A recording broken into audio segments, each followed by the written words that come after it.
Desa Karangjati. Malam selalu turun lebih cepat. Kabut dari sawah naik seperti napas panjang bumi, menelan jalan setapak dan lampu-lampu rumah yang redup. Orang-orang menutup pintu sebelum azan Isya selesai berkumandang. Bukan karena angin, melainkan karena satu nama yang tak pernah diucapkan dengan suara lantang, Sindel Bolong.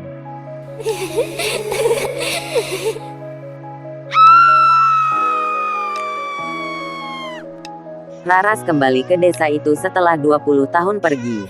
Ibunya meninggal, dan rumah panggung tua di tepi kebun bambu kini menunggu seorang penghuni. Orang-orang menatapnya dengan iba, atau mungkin dengan peringatan, saat ia melangkah melewati balai desa. Tak satu pun menanyakan kabarnya. Seakan-akan kepulangannya sendiri adalah kesalahan.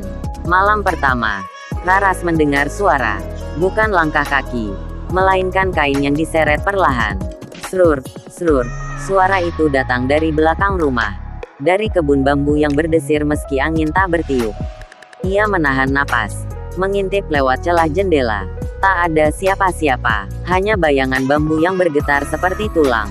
Esoknya, Nenek Sari, tetangga paling tua, datang membawa nasi hangat dan tatapan berat. Kalau dengar suara kain, jangan dibuka, katanya tanpa basa-basi. Dan kalau mencium melati di malam hari, tutup hidungmu.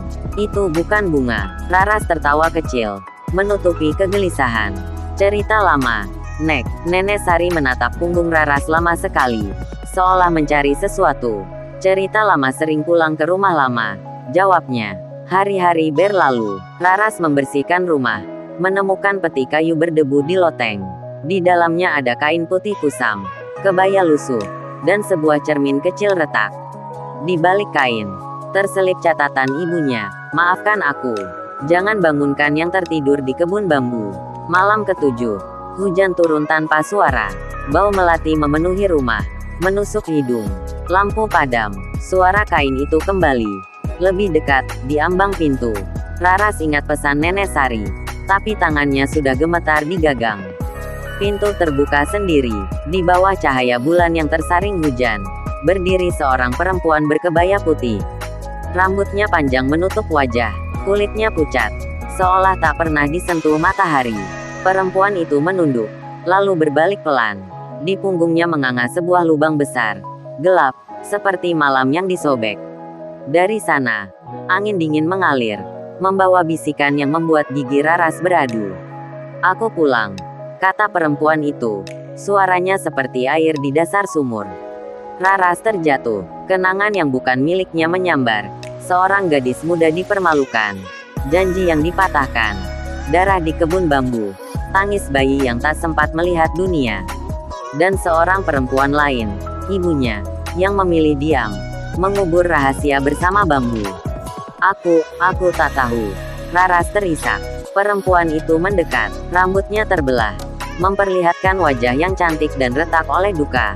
Diam adalah lubang, katanya. Aku jatuh ke sana, dengan tangan dingin. Ia menyentuh dada Laras. Bukan sakit, melainkan berat, berat seperti warisan yang lama ditinggalkan. Kebenaran ingin keluar, bisiknya. Bantu aku. Keesokan paginya, desa gempar. Laras berdiri di balai desa. Suaranya mantap meski mata merah. Ia membuka cerita lama, tentang kekerasan, tentang kebohongan, tentang seorang gadis yang dibuang dan seorang bayi yang direnggut.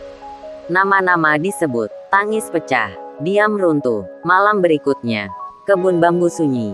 Tak ada suara kain, tak ada bau melati, hanya bulan yang utuh. Beberapa hari kemudian, Laras bermimpi. Perempuan berkebaya putih tersenyum. Lubang di punggungnya menutup perlahan, digantikan cahaya redup. Terima kasih, katanya. Kini aku bisa berjalan. Sejak itu, Desa Karangjati belajar menyebut kebenaran sebelum malam datang.